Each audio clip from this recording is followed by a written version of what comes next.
월세 시장에 대한 그 견해랄까요? 이런 부분도 말씀을 한번 주시면 좋을 것 같고요. 임대 시장이 어떤 지금 뭐 금리의 원인인지 아니면은 뭐 임대차 3법의 원인인지 뭐 때문에 자꾸 월세 쪽으로 쏠려가고 있는 그런 상황들이 나타나고 있는지 뭐 전체적으로 좀 말씀을 주시면 좋을 것 같아요. 네, 뭐 질문이 이제 두 가지로 해서 이게 해석이 되는데요. 첫 번째, 1,000만 원이 넘는 고액 월세 네. 같은 경우에는 사실 쉽게 이렇게 와닿지는 않는 수치인 것 같아요. 맞아요. 네, 네. 네, 이게 월세가 1,000만 원이라고 하면 이제 어느 정도 이제 잘 번다라고 하는 그렇죠. 그런 사람들의 뭐 한 달 월급이 뭐겠습니까? 아유, 한 세 달, 네 달 네, 월급 그렇죠. 정도가 네. 되는 그 정도의 수준인데요. 사실 그런 월세의 경우에는 사실 특정한 상품이 좀 있는 것 같아요. 그러니까 좀 굉장히 고가의 주택에서 이제 월세를 이제 살 수밖에 없는 사람들, 혹은 뭐 좀 목돈을 이 집에다가 묶어두기가 조금 싫다 보니까 월세를 이제 살면서 어찌되었든 이제 뭐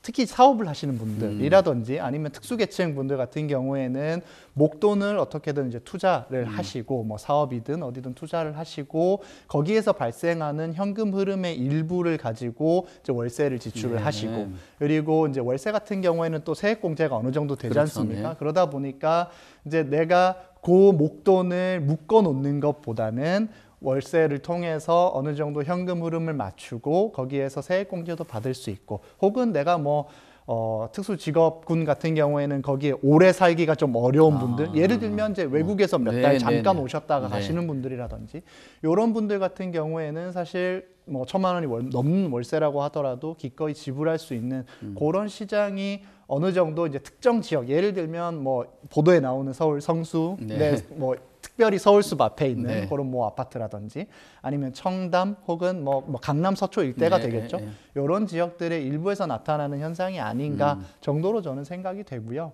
그래서 이게 이제 월세 가격이 이렇게까지 오르는 부분이 어떻게 보면은 이제 전세 시장과 월세 시장에 그동안 이루어져 왔던 균형을 어느 정도 깰 것인가라고 하는 질문이 저는 두 번째 질문으로 네. 어느 정도 이해가 되는데요. 사실 우리나라 시장이 전세가 굉장히 주를 이뤘던 시장이었지 네. 않습니까? 내가 집주인한테 월세를 주느니 차라리 은행에다가 이자를 네, 주겠다라고 하는 이제 인식이 어느 정도 이제 통용이 되어 왔던 시장이었는데요. 사실 금리적인 부분이 좀 저는 컸다고 생각을 네. 합니다. 왜냐하면 이제 전세자금 대출을 받는 것과 네. 전월세 전환율을 따져 본다라고 하면 전월세 전환율이 여전히 뭐 높은 지역도 있지만 전월세 전환율이 그 전세자금 대출의 이율보다 더 낮은 지역들도 네. 있다 보니 그래도 내가 좀 이렇게 따져보니까 조금 저렴한 월세를 사는 게 더 낫지 않을까? 이렇게 판단을 하시는 소비자들도 계시는 것 그렇죠. 같아요. 네. 그러니까 과거 대비해서는 전세와 월세 사이에 뭔가 벽이라고 해야 될까요? 보이지 않았던 벽이 상당히 무너졌고 거기에 따라서 이제 자유롭게 월세와 전세를 좀 번갈아 가면서 이렇게 선택할 수 있는 그런 환경이 어느 정도 조성이 됐다라고 생각을 합니다.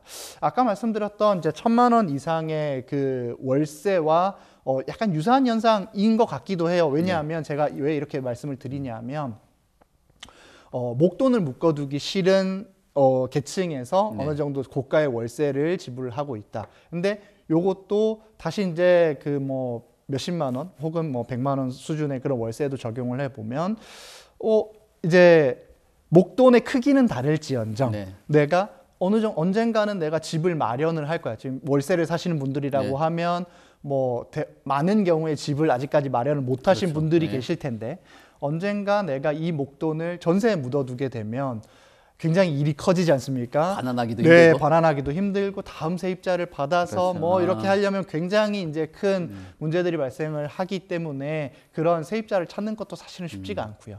그러다 보니까 뭐 앞으로 한 1, 2년 정도의 서울에 있는 강남 지역이라든지 네. 뭐 굉장히 공급량이 많을 거라고 예상들을 다들 하고 있지 네, 않습니까? 그러다 보니까 이런 위험들과 그러니까 리스크 프리미엄을 해지를 하는 그런 차원으로도 해석을 할 수 있지 않을까 그렇게 생각이 됩니다. 그래서 전세에 내 돈을 묶어놓기보다는 월세 쪽으로 조금 발걸음을 돌리는 그런 세입자들이 많아지지 않았나 이런 생각이 됩니다. 네. 네.